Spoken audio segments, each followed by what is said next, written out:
Yeah, what is it? Oh my, someone new. I'm so sorry. You must think me terribly rude. Welcome to Carol's place. I'm Carol. It's not much I know, but it's mine. So if you need anything, just let me know. Greta will get you any food you want, and I handle the rooms. It's so good to have someone new here, especially a pretty young smooth skin like yourself. I hope you like it here. Gob? Yes, of course. He's my son. Well, not really. Not like you would think of a son. We ghouls don't really work like that, but I love him like he's my own.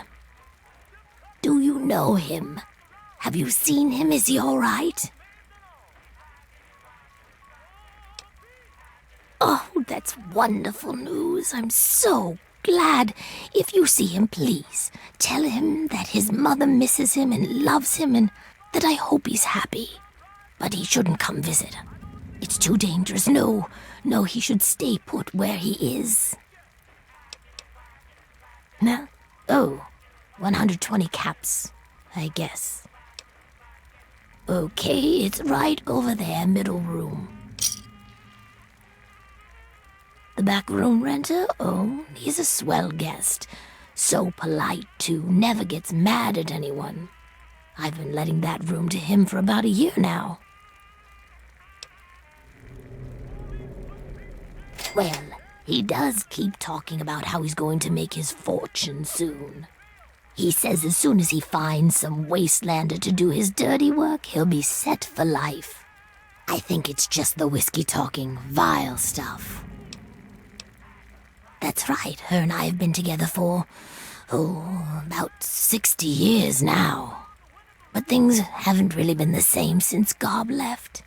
He was like a son to me. I think Greta was always a little jealous of him. Oh, that's such a long story. You couldn't possibly want to hear about that. Well, okay. But it's nothing special. I was born in 2051, so yes, that makes me a pre-war ghoul. I do. I was in a shelter with my father when the bombs hit. In D.C., we had the luxury of getting a warning after the West Coast was gone. I was just a little girl then. We couldn't afford a space in one of the vaults. I remember filing down into that shelter, my father rushing me in. He stopped to help this one family. And I looked up and called his name. There was a flash of light brighter than anything you can imagine. I woke up a few hours later. The first thing I did was run up to where my father had been. He was gone. But the strangest thing, there was his shadow, burned into the wall, so crisp and clear, like he was standing next to me. The heat had burned it into the concrete. The city was on fire for weeks, maybe months, I don't know. I hid down here in the museum. It was the closest building to the shelter I was in. But I could hear what was happening above. People howling like animals, chaos, looting, killing. It's like every foul thing inside of them came out. It was a nightmare. I don't want to talk about it. I don't know how it happens. Dr. Burroughs says it was radiation. All I know is that people kept showing up here in the museum. After things calmed down above ground, we tried to live down here as best we could. After a while, things got strange. My skin started to get dry and flake off. Everyone's did. It took a while. Months, maybe a year. But sooner or later, everyone ended up like this.